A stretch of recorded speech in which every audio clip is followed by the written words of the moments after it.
Okay, we're looking at the second of three parts to the acids and bases.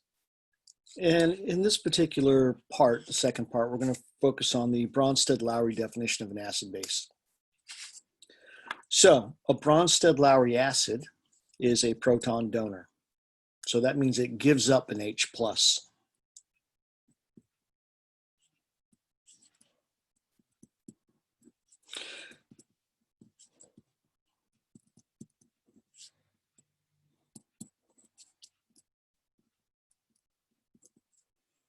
So if we take a look at this HCl and see that it is giving up an H plus, that makes this guy a Bronsted-Lowry acid. A Bronsted-Lowry base is a proton acceptor.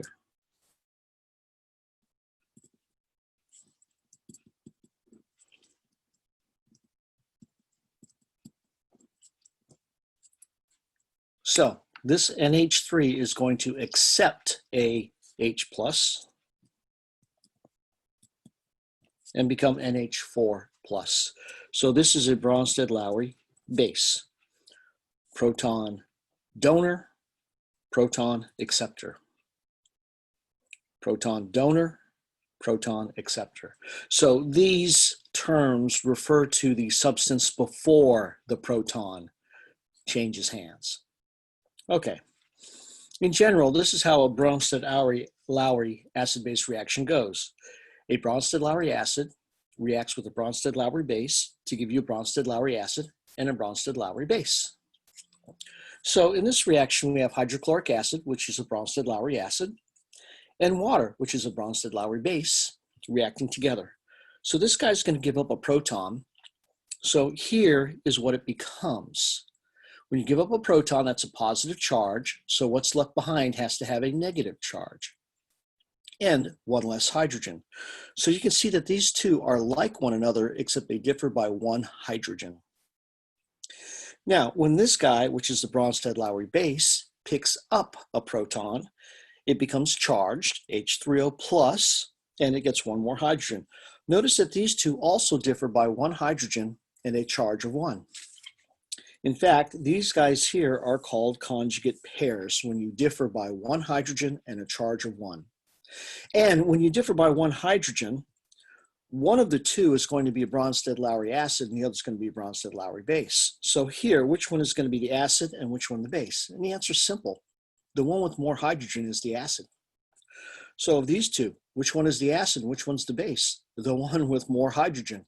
In fact, there's only one with hydrogen, so it's the acid. Okay, a strong acid with H2O. This is a Bronsted-Lowry acid reacting with H2O. And so here, this is a proton donor. So when it reacts, it loses a proton. So here it is. Notice one less hydrogen, and we can also say one less charge. 0 to -1 is one less. And here, Bronsted-Lowry base is going to be one more hydrogen and one more charge. So here's an additional hydrogen, and you go from 0 to +1.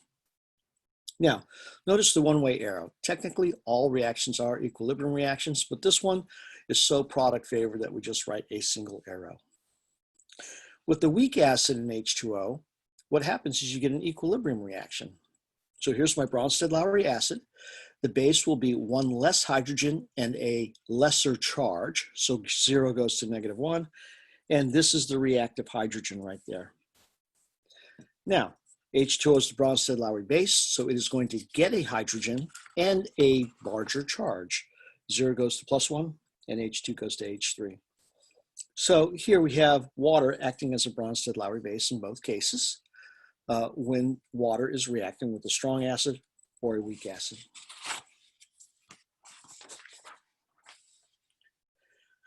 Now, let's look at a strong acid with H2O and a weak acid with H2O. Another example. So here, we're looking at sulfuric acid, which is a strong acid. So once again, this is a Bronsted-Lowry acid. When it reacts, it donates a proton. So it has one less hydrogen and one less charge. There it is, one less hydrogen, 2 to 1, one less charge, 0 to -1. And this is a Bronsted-Lowry base. when it reacts, it gets a hydrogen and gets a larger charge. So 0 goes to +1, H2 goes to H3. So these two are a conjugate pair, and these two are a conjugate pair. Now, an interesting thing, sulfuric acid is a strong acid, and that was on our list of strong acids, but it makes this H2SO4, which is also an acid. So here, this H2SO4, hydrogen sulfate, is acting as a Bronsted-Lowry base, but here we're going to show how it can act as a Bronsted-Lowry acid. Now, turns out that even though this is a strong acid, the second proton that comes off doesn't come off very well, so that makes this a weak acid. So I'm going to draw the double arrow. So here we have hydrogen sulfate, a Bronsted-Lowry acid, so it's going to donate a proton, which means it loses a hydrogen and the charge becomes less. One less hydrogen and a lesser charge. Well, what's lesser than -1? -2.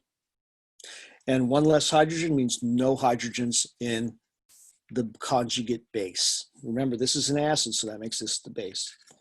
Water, again, is the Bronsted-Lowry base, so it's going to get one more hydrogen and one more charge, H3+. So here, what do we call a species like H2SO4, where it can actually donate one proton and become something that donates another proton? This guy is called diprotic. And usually you can tell the proticity, how many protons a formula can give, by the number of hydrogens at the front of it. Now, what do we call a species like this H2SO4, that in this case acts like a Bronsted-Lowry base, and in this case acts like a Bronsted-Lowry acid? And the answer is, we call it amphiprotic, which means it can donate a proton or it can accept or gain a proton, depending on the conditions. And here this shows ammonia acting as a Bronsted-Lowry definition of acid and base. And in this case, it is a base. So if it's a base, it is going to accept the proton or get a proton and get a larger charge. So here it's got an H and it's got a larger charge. And here, this is going to be an acid. Since it's an acid, it's going to lose a proton and lose a charge. So 0 goes to -1. You lose a hydrogen. And normally we write what's left over as OH. Okay, there's the negative side. So let's look at a problem here. Write a balanced net ionic equation for the reaction that occurs when the cyanide ion accepts a proton from water to form hydrogen cyanide. So the cyanide ion, and I'm assuming that this is an aqueous ion because it says from water, accepts a proton from water. So this is reacting with water. And I think this is an equilibrium reaction, okay, to form HCN. So we know we're going to form HCN. So I'm going to put that over here. And we have to decide, what is the other thing that happens here? Well, we can balance this, if you will, by thinking about it. Okay, so let's take a look at this. Is the CN minus gaining a proton or losing a proton? That is this guy going to accept a proton to become this or donate a proton? So this accepts a proton to become HCN. Now, what are our definitions again? A acid is a proton donor, a base is a proton acceptor.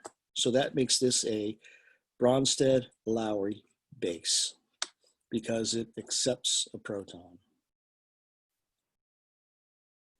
Okay, so we've established that this is a Bronsted-Lowry base, so therefore this is the Bronsted-Lowry acid. And if we've done this correctly, the acid should have more hydrogens, and indeed it does. Okay, so this is a Bronsted-Lowry acid.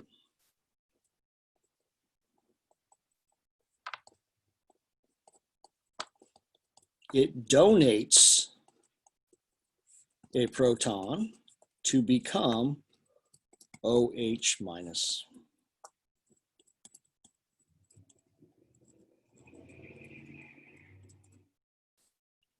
Now, how do I know that this is going to become OH minus? And the answer is, if this is the acid, the base has one less hydrogen and one less charge.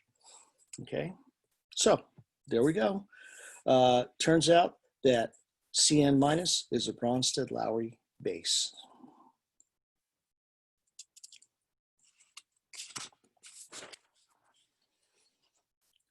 Let's look at another reaction of acids and bases. So here we have a Bronsted-Lowry acid. The acid reacts with H2O to make H3O plus and Cl minus, and the base reacts with H2O to make Na plus, OH minus, and H2O. Basically, this one just dissolves.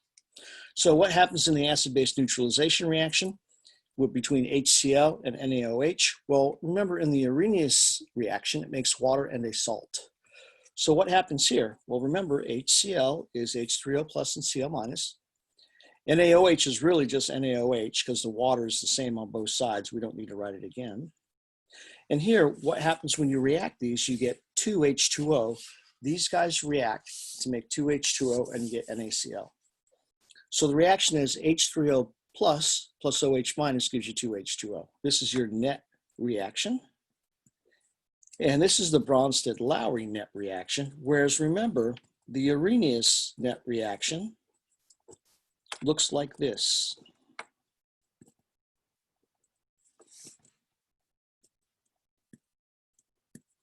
So what are the similarities between the two? They both make H2O. They both involve hydroxide.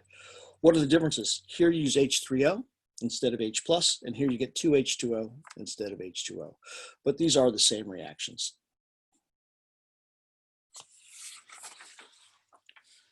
Okay, let's look at the net ionic reaction or equation for an acid-base reaction.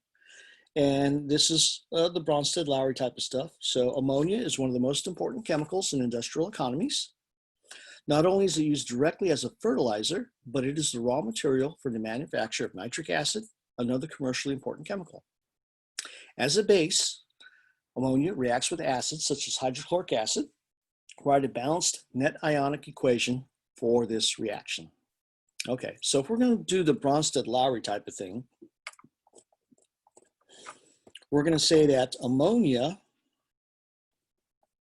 reacts with water to give you NH4 plus OH minus, and we're going to say that hydrochloric acid reacts with water to give you H plus or H3O plus Cl minus. Okay, so we're going to pretend this is a one-way reaction and this is a one-way reaction. So we're not really mixing ammonia and HCl so much as we're mixing these two things together.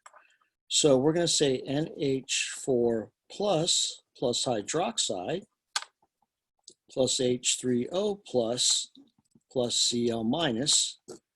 And what is going to happen here? Well, the H3O plus and the OH minus combine to make 2 water. And then the NH4 and Cl combine to make NH4Cl. And to tidy this all up, we'll just put down NH4 plus aqueous plus OH minus aqueous plus H3O plus aqueous plus Cl minus aqueous gives you 2 H2O liquid plus NH4Cl aqueous. And here, this is your balanced reaction. Now let's look at the Arrhenius.